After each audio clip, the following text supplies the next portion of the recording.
the game. It's a rich thing. What's going on, everyone? Jason here from Mystical Tomes, and I have my friend Beth doing another reaction video on something that's a little bit different. It is Top 10 New Horror Games of 2021 by Gameranx. If I mispronounced your name on that, please forgive me. Let me know in the description box down below what it is, or in the comment section. And if you want to see Beth in more commentary videos like this, let me know. If you like videos like this, please hit the like, subscribe, and bell notification icon in the bottom right-hand corner of the screen, so it'll promote my YouTube channel even further. And as always, a quick disclaimer, 10 seconds. This is not any of my videos. This is just a reaction video. I own no ownership, and I'm not doing any copyright claims or anything else like this. This is strictly for reaction purposes only. So let's get going.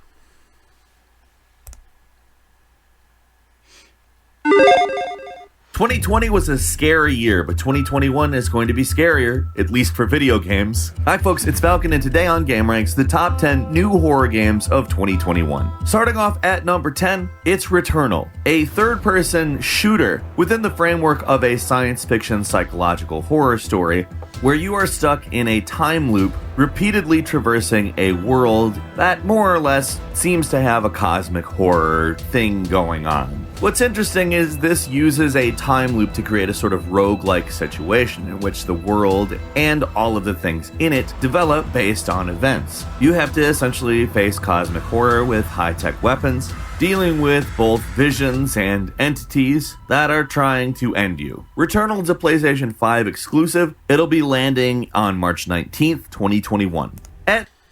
So on that video game, it kind of reminded me of the video game Prey, where this guy is basically getting his DNA spliced with alien DNA, but also fun. Yeah, but then you're on a space station and everything, and it's just going through the whole entire cycle of different missions.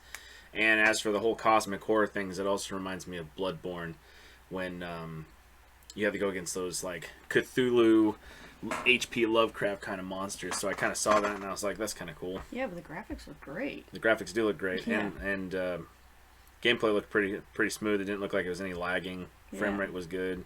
I also like the whole entire atmosphere to the whole entire game looked good. Yeah, it looked really cool.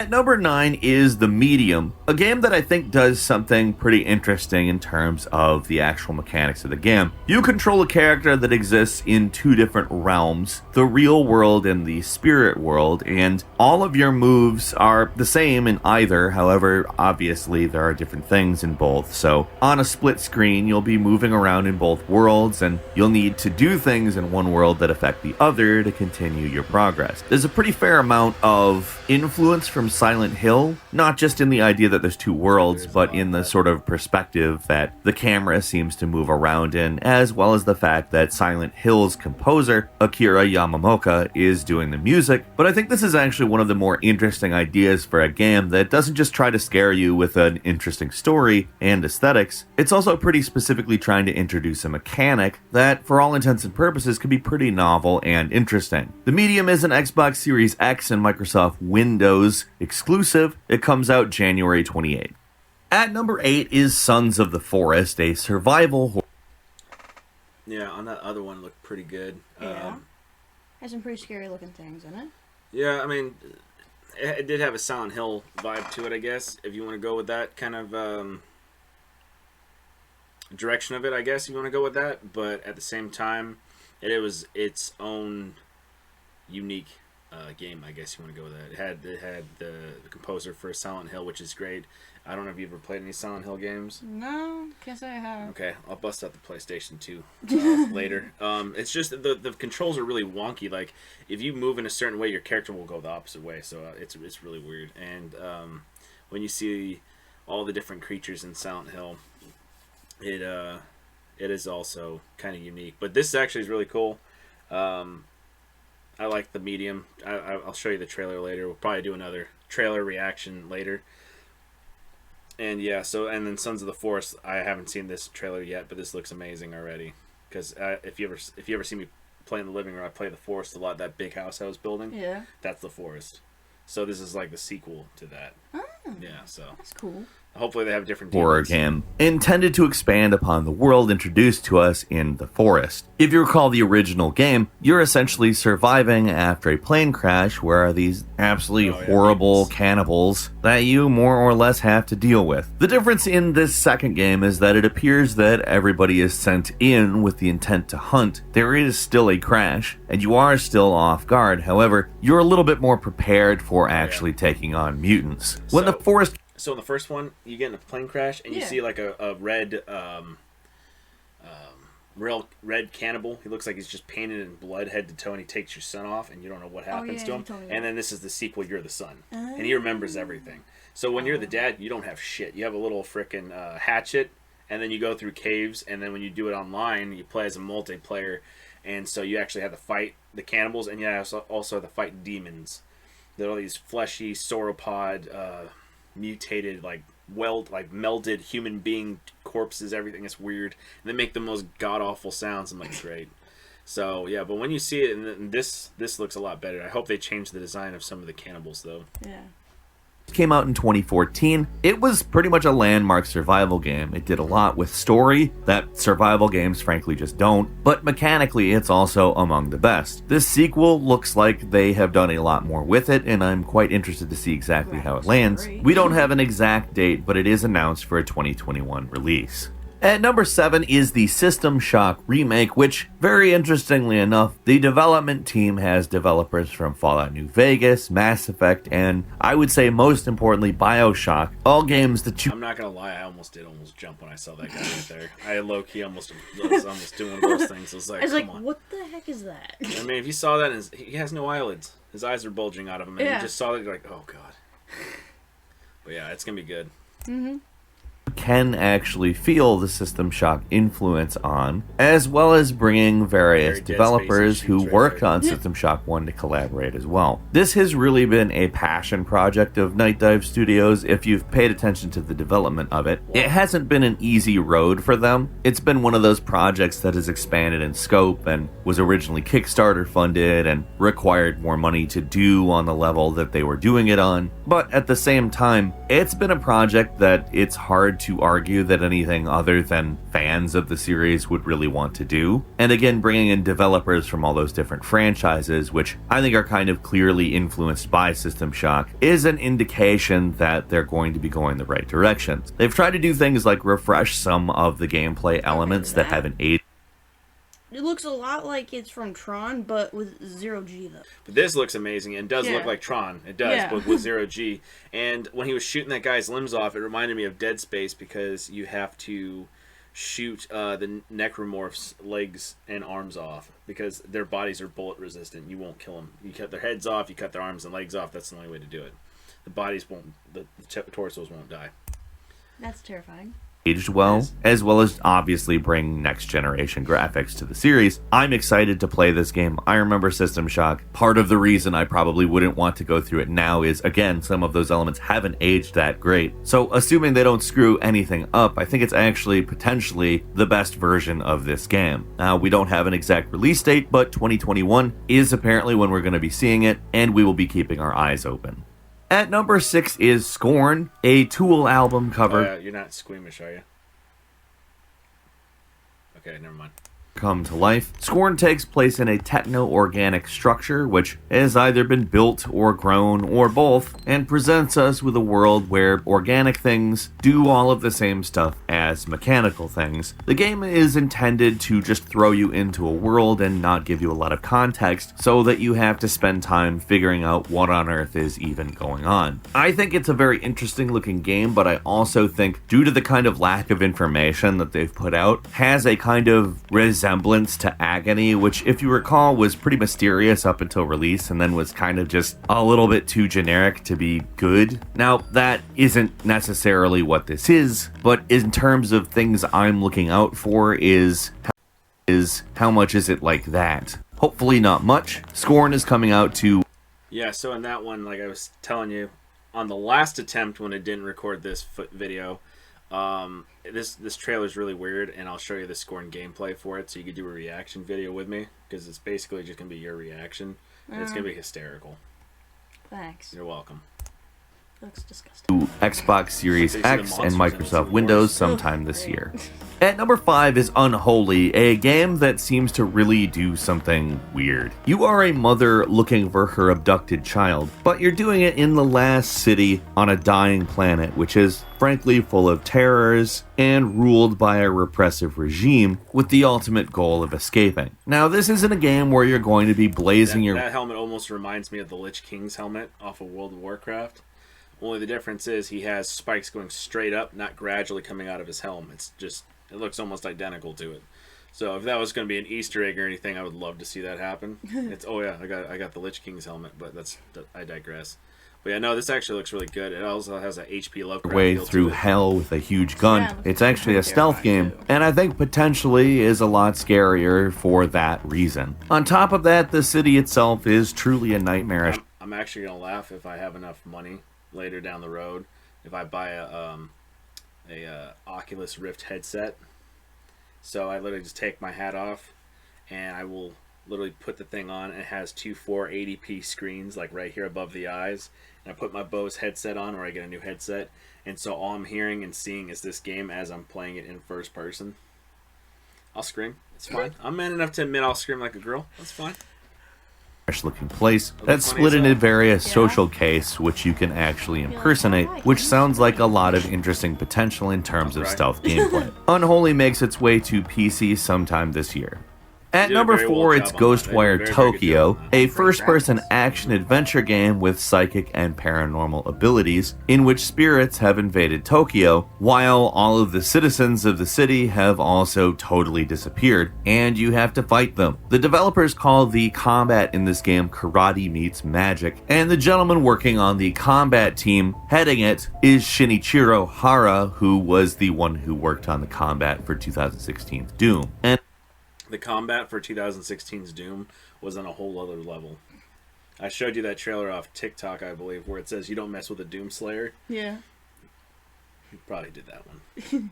The graphics where you just curb stomp I can't remember what the damn things are called. The skeletons with the jetpacks on them. Mhm. I'm so bad with remembering names. aesthetically speaking, it is a very interesting looking game. Yeah, it This is does. a game that was Actual announced play back looks in amazing. June 2019, so I'm fairly excited to see it land. It's always looked cool, and when it hits PlayStation 5 and Microsoft Windows in October, I'll be ready to check it out.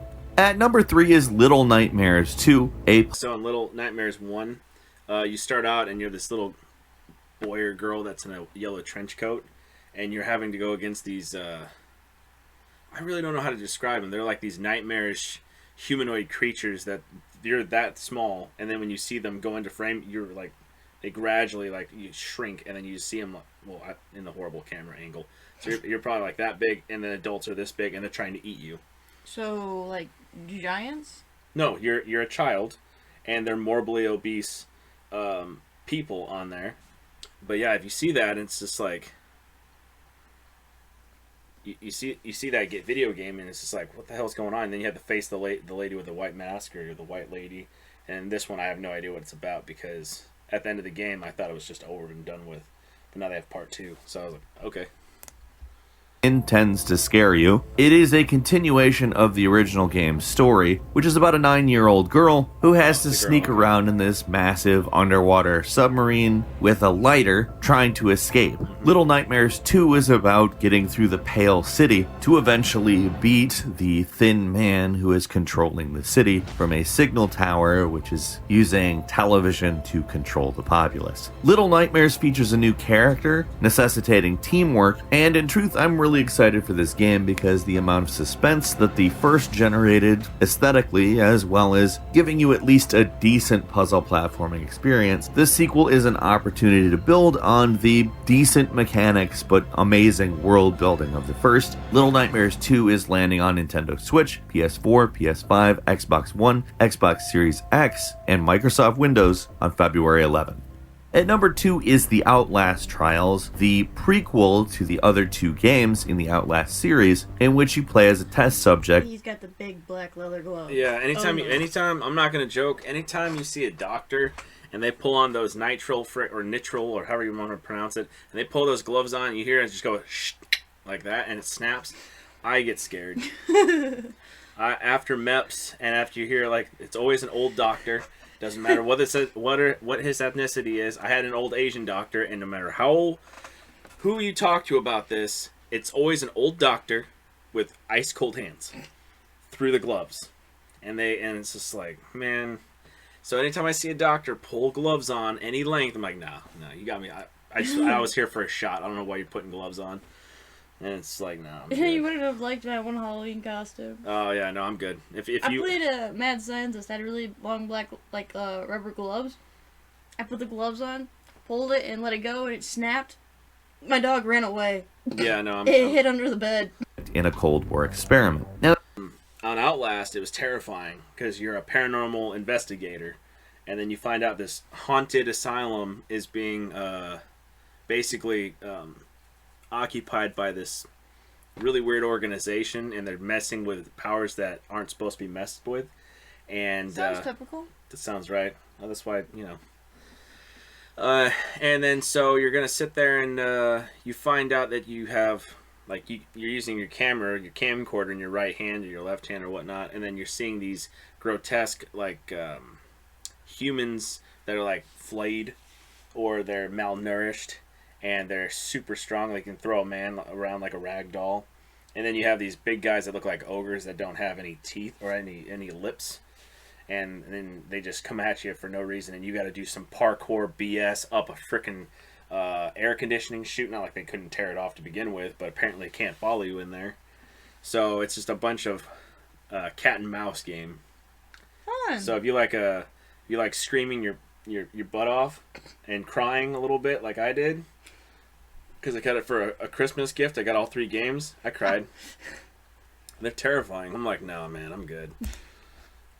Now, it takes a lot of the dynamics of the original Outlast games and makes it so you can play them with up to 4 other players, with the idea that you are being tested in terms of methods of brainwashing and mind control by an evil corporation called the Murkoff Corporation. Probably the most interesting aspects about it are the change in setting. The Cold War is often a very interesting time period to set games in, but also the co-op has me pretty interested in it as well. There is still an Outlast 3 coming, so, I mean, this could be a very interesting diversion for the series, or it could end up being something important that influences the rest of the series, depending on exactly how well it's received. The Outlast Trials does not have a release date yet. It is landing on Microsoft Windows sometime this year, though.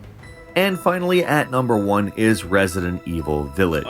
This one is set a few years after Resident Evil 7, and will feature the same protagonist, Ethan Winters, who has to deal with Chris Redfield showing up and changing the course of things. There's also been some interesting reveals, including a 9-foot-tall vampire lady that Twitter can't seem to stop It's my future wife. talking about, but it really looks like it's leaning into the more absurd elements of Resident Evil that we all know and love. This game has seen about 4 years of development, so it's been going on in the background of pretty much all of these Resident Evil remakes, and uses the same engine. It is going to be a first-person game like Resident Evil 7, and given how much of a pleasant surprise 7 was, I'm pretty excited for where it goes. I have no idea why Ethan is in Europe in some random village, but I'm interested to find out. Resident Evil Village will be landing on PlayStation 5, Xbox Series X, and Microsoft Windows sometime this year. Couple of quick bonus games for you. First, Evil Dead the game, which looks to be quite a bit along the lines of a Left 4 Dead, plus with player versus player, set in the Evil Dead franchises. The Evil Dead, I love Ash in those movies, and I don't remember what the main character's real name is, but he is one of the funniest dudes I've ever seen. He's such a smart ass, and I can definitely relate to him because of his smart assery, because of that. And he gets his arm lopped off because there's a great evil that's in this land, because a guy found the original Necronomicon book that's actually encased in human flesh. I can't say I've actually seen the movie, so I can't wait to show you, because these are old school movies and they're amazing. Yeah. He's an amazing universe. We don't have an exact release date for it, but it's supposedly coming to all major consoles as well as PC sometime this year. And the Dark Pictures anthology House of Ashes, the third anthology game from the Until Dawn developers, Supermassive Games, it promises to build on the same kinds of gameplay we've seen in previous titles from them, including Until Dawn and its sequel, sequel. House of Ashes is coming to all major platforms sometime this year. Vampire the Masquerade Bloodlines 2, a sequel it to a also reminds me 2004 of, action RPG. It reminds me of Dying Light, because when you're playing Dying Light, you're avoiding zombies. It's not even like zombies like a normal virus. It's more like rabies. Oh, It's an alternate strain of rabies, but of course they always have to go with the mutated zombies, which is so played out. And you're doing parkour. So when I saw this, it was like, it reminds me of Dying Light and Dying Light 2, the gameplay for it. So it looks really good. That a lot of people hold very dear. Back for Blood, a spiritual successor to Left 4 Dead. And yes, I'm waiting for the Left 4 Dead game, but if this is the spiritual successor for it, you bet your butt I'll be the first in line to get that, because I have both Left 4 Deads on my laptop right now. So Nice. Brought to us by the developers of Left 4 Dead, Turtle Rock Studios. Which of these games are you looking forward to? Leave us a comment, let us know what you think. If you like this video, click like. If you're not subscribed, now is of course a good time to do so. I upload brand new videos every day of the week, and the best way to see them first is of course a subscription, so click subscribe. Do not forget to enable all notifications, and as always, thank you very much for watching this video. I'm Falcon. You can follow me on Twitter at FalconHero. We'll see you next time right here on Gameranx. So this will be the end of the video, guys. If you like this reaction video, please let me know. Hit the like, subscribe, and bell notification in the bottom right-hand corner of the screen to help my YouTube channel. And also check out Gameranx channel. Subscribe to them. Show them the same love you guys show me. And as always, I'm Jason from Mystical Tomes, and you have a great rest of your day.